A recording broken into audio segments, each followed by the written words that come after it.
Salut, salut, nous sommes bien sur Jersey Channel. Vous qui ne me connaissez pas encore, ici on parle des green cards, de l'Amérique, des États-Unis, des opportunités de la vie. Et maintenant, je m'attarde beaucoup plus sur le volet des green cards parce qu'il est temps d'aller jouer à la green card. Allez jouer à la green card. Et pour ceux qui sont toujours en attente d'interview, ne vous stressez pas pour ça, l'interview arrivera. C'est vrai, la pandémie coronavirus est venue mélanger tout, on ne sait plus trop ce que c'est, mais je vous dis, ne mélangez pas vos idées, attendez tout simplement vos interviews.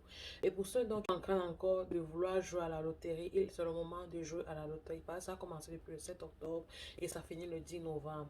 Ne venez pas dire après que ça se joue encore quand là.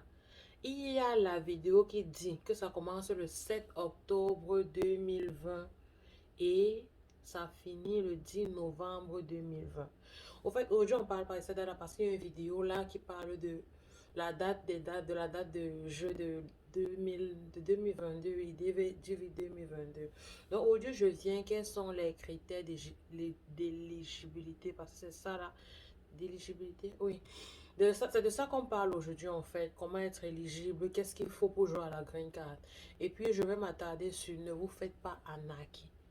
Ne vous faites pas arnaquer. Et en troisième point, je vais venir répondre à une question qui revient un peu fréquemment. Donc, juste après mon générique, on parle de ça, ok?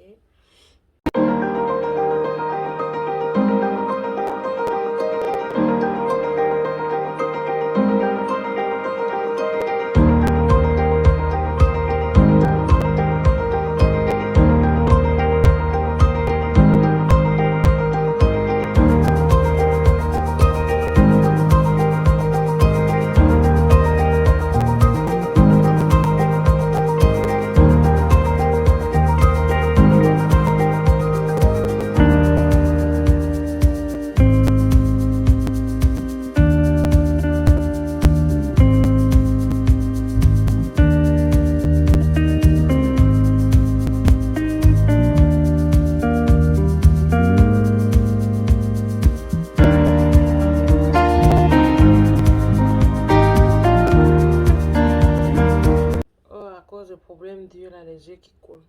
Ok, comme je vous disais, aujourd'hui on parle de conditions pour être éligible. Qu'est-ce qu'il faut pour jouer à la green card?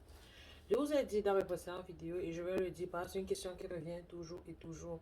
Les gens ne veulent pas regarder les vidéos précédentes, les gens ne veulent pas écouter ce que j'ai dit précédemment. Ok, je vais le faire encore là maintenant. Pour jouer à la green card, on vous demande deux simples trucs. Avant, c'était une seule chose, il fallait juste avoir le bac et ou l'équivalent du bac ou encore avoir une formation genre, je vais m'attarder sur ce volet-là. Parce que bon, parlons d'abord des deux, excusez-moi pour ça. Parlons d'abord des deux trucs. Il faut le bac et le passeport. Avant, il fallait juste avoir le bac, l'équivalent du bac, et avoir juste ça. Mais maintenant, il faut avoir un passeport pour jouer à la TV loterie. Mais c'est un peu si grave. Parce qu'on sait que chez nous, le passeport, c'est pas une carte d'identité. Même la carte d'identité, c'est pas facile à avoir comme des fois le passeport.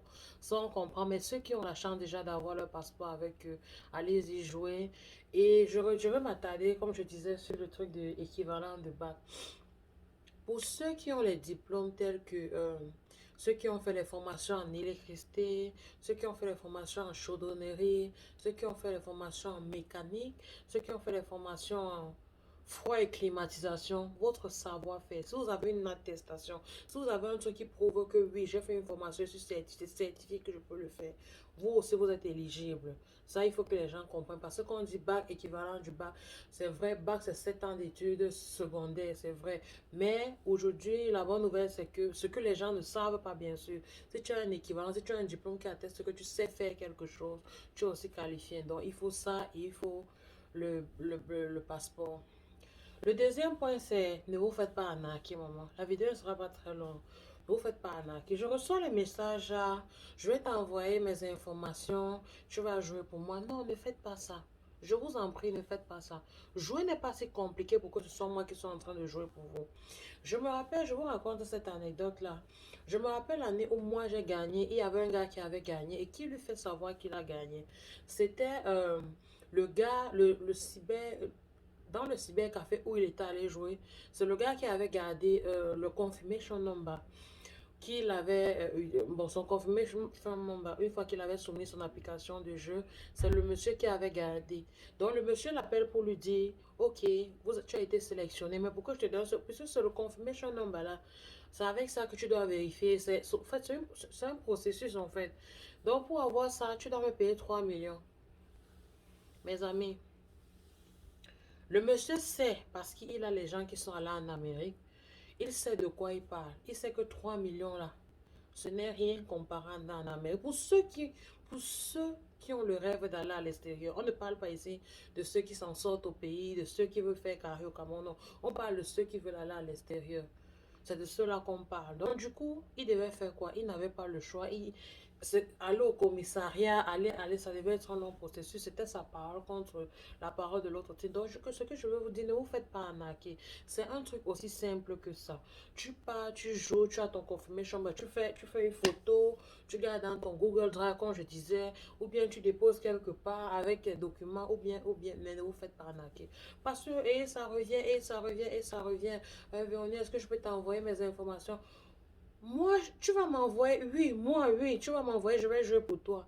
Mais ne vous permettez pas de faire ce genre de truc. Allez dans les cybercafés,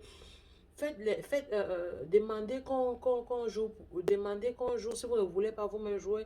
Et puis là-bas, on va prendre le confirmation number, on va vous remettre ce que vous allez garder. Et puis, au mois de mai, si la pandémie ne continue pas à déranger tout, vous serez au courant de si vous avez été sélectionné ou pas. Donc, ce n'est pas vraiment quelque chose qu'il faut que ce soit quelqu'un d'autre qui le fasse pour vous. Non, vous pouvez le faire. Je dis bien encore, vous pouvez même le faire sur votre téléphone, vu que la majorité de la jeunesse aujourd'hui n'utilise que les smartphones. Et puis tu peux faire, mais le problème c'est que le cadrage de photos, c'est pourquoi je recommande aux gens d'aller dans un cybercafé parce que là-bas, eux, ils savent déjà les dimensions qu'on veut.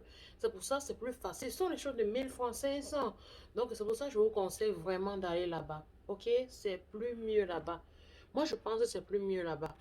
Bon, comme je disais, c'est plus mieux d'aller là-bas. Et puis, je vais maintenant passer directement aux questions qui reviennent un peu le plus, hein. Parce que, comme je dis, je ne peux pas répondre à tout le monde, tout le monde. C'est pas que ça me dérange, en fait. Je réponds. À un moment de fois, tu vois un message, tu es occupé, tu vas répondre plus tard. Et basta, peut-être une semaine après, tu vois, oh, tu n'avais pas répondu. Ça fait le cœur, quoi. Et la personne va se faire ses idées. Tu ne peux pas répondre parce qu'on se connaît, nous, les Camerounais. Au fait, nous, les Africains. Ok, ce que je voulais dire, c'est qu'il y a certains qui me posent la question de savoir à quel âge on est autorisé à jouer la green card. Moi, je pense que c'est 65 ans. Autant que vous pouvez jouer, allez-y jouer. Il n'y a pas... Ici, je vais vous dire un truc. En Amérique, il n'y a pas les trucs du pays où quand tu travailles avec quelqu'un qui a 50 ans, celui de 50 ans se sent trop vieux. C'est toi le jeune qui doit tout faire. Non. Ici, c'est même plutôt celui de 60 ans qui va toujours chercher à te prouver que lui, là, il est comme il aime, il a encore toute la force du monde. Quand vous vous dites que ici, on ne paye pas en fonction de l'âge, on paye en fonction de ce que tu es capable de faire. On s'en fout de ton âge, on s'en fout si tu es gros. Justement, je m'attarde sur ça parce que je me rappelle quand j'ai gagné, le souci de l'une de mes amies était, comme tu as le corps là, peut-être tu ne seras pas au cours de ta procédure, on va, ah maman, je travaille avec des gens ici là que je pensais qu'ils étaient grâce avant, non. C'est pas pour dire que ce que je suis là, c'est trop bien en fait. Mais pour vous dire que l'âge là, le poids, la physionomie, tout ça là, ça n'importe peu ici. Donc allez-y jouer. La deuxième question, c'est un couple en fait qui pose, ce sont les couples qui posent ça. Genre, une personne a le passeport et puis veut savoir si ils peuvent jouer ou bien non, non, non. Toi qui as le passeport, va jouer, mais make sure, sois sûr, excusez-moi, sois sûr que tu dois bien remplir et dire que tu es marié et inscrire aussi le nombre d'enfants que tu as. Comme je disais précédemment, le nombre d'enfants que tu as, que tu sois marié, que tu sois célibataire, n'influence en aucun cas si tu seras sélectionné ou pas. Ce n'est pas parce que tu es célibataire que tu as plus de chances que celui qui est marié. Ce n'est pas parce que tu es marié que tu as plus de chances que celui qui est célibataire. Ce n'est pas parce que tu es diplômé que tu as plus de chances que celui qui est moins diplômé. C'est un jeu au hasard. On doit garder ça dans la tête. C'est un jeu au hasard. Je vais vous expliquer. Le processus est simple. Quand on parle de loterie américaine, c'est comme la loterie dans tout, dans les salles de jeu, la grande salle de jeu, tout ça là. Donc, voici ton numéro, non? Voici ton numéro comme ça, on plie. Imaginons un peu comme on faisait dans les réunions. Pour ceux qui ont fait les réunions pour savoir qui devait bouffer là. On plie ça comme ça. On plie, on lance. On secoue. Au moins, on dit qu'on va ramasser 200 papiers. Généralement, c'est 155 000 personnes qu'on sélectionne. Si on ramasse comme ça là, c'est toi qu'on a ramassé, on a ramassé. C'est simple que ça. Si derrière, sur le papier, c'est qu'on a ramassé. Si ici, tu as rempli que tu as... Laissez-moi détacher. Comme si c'était la loterie, vraiment. Si, c'est bon, c'est plié. Ce sont les trucs avec les autocollants là. Si ici, là, on voit que tu es là, il y a ton mari, il y a tes 5 enfants, il dit même 10 enfants, et que tu remplis les deux conditions, toi qui as joué, tu as ton baccalauréat, tu as ton passeport valide, tu pars. Avec tout ton bataillon, vous tous avez les visas. Et dit bien, vous tous avez les visas. C'est pourquoi je disais, je m'expliquais quand je parlais du case number, je disais que un case number peut avoir 5 visas, peut avoir 10 visas, peut avoir un seul visa. Par exemple, dans mon cas, c'était un visa. Ok, ça pouvait être plus. Donc, c'est un peu ça en fait. Donc, comme je vous disais, allez-y, mettez vos réelles informations et n'ayez pas peur. Hein? C'est un jeu au hasard. Je vous motive juste à aller jouer pour ceux qui ne savent pas. Et puis, on se voit après. Ok? On se voit dans la prochaine vidéo.